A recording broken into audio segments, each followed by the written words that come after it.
आज के समय में ब्रह्मचर्य की बहुत ही ज़्यादा आवश्यकता है, क्योंकि आज के समय में जितनी आसानी से पोर्न, अश्लील चलचित्र यह सब एक युवा के हाथ में आ जाते हैं, ऐसा आज से 10 साल पहले बिल्कुल भी संभव नहीं था।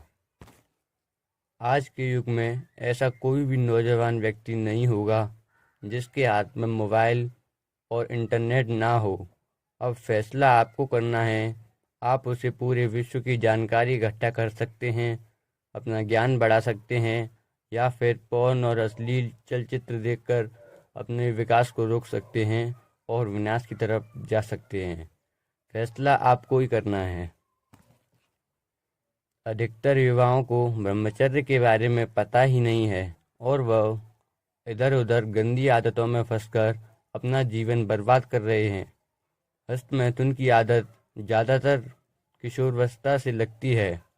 तब एक किशोर का दिमाग इतना विकसित नहीं हो पाता कि वह सही और गलत का अंतर समझ सके, और जब तक उसे समझ में आता है तब तक काफ़ी देर हो चुकी होती है।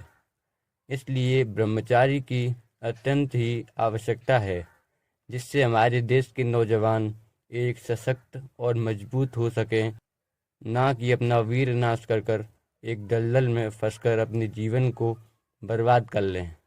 और प्रत्येक युवा को ब्रह्मचर्य के बारे में जानकारी होनी ही चाहिए, जिससे कि वह अपना भविष्य अच्छा बना पाए।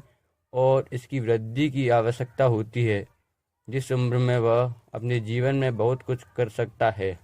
इस ऊर्जा को वह सही जगह इस्तेमाल करे। प्रत्येक युवा को 25 वर्ष की अवस्था तक ब्रह्मचर्य का पालन करना ही चाहिए।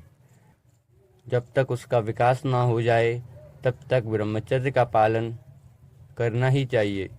यदि ऐसा एक युवा करता है तो वह शारीरिक और मानसिक रूप से बहुत ही ज़्यादा मजबूत हो जाता है, और यह असंभव बिल्कुल भी नहीं है। यदि आप सही जगह अपना मन लगाओगे, अपनी ऊर्जा का सही इस्तेमाल करोगे, तो आपके लिए ब्रह्मचर्य का पालन भी कठिन नहीं है। आपको बस ब्रह्मचारी दिनचर्या का पालन करना है। मैं यह नहीं कह रहा हूँ कि आप लड़कियों से बिल्कुल ही बात करना बंद कर दें, क्योंकि ऐसा आज के समय में संभव नहीं है। आप बात करें, लेकिन एक सीमा रखें, एक मर्यादा रखें। यदि आपको किसी से प्रेम भी हो रहा है तो भी आप विवाह के बाद ही संबंध बनाएं। यह आपकी नैतिक और सामाजिक दृष्टि से भी आपको फायदेमंद पहुंचाएगा। याद रखें, हम सभी के अंदर एक अग्नि होती है। अगर वो नीचे जाती है तो वीर बनकर निकलती है, और ऊपर जाती है तो तेज, शक्ति और साहस बनकर निकलती है। यह आप पर निर्भर करता है। मेरी बात याद रखें, अगर आपने अपनी हवस को काबू में कर लिया तो दुनिया की 90% लड़कियां आपको बकवास लगने लगेंगी। ये बात मैं अपने आप नहीं कह रहा हूँ, ये बात सिद्ध की हुई बातें हैं।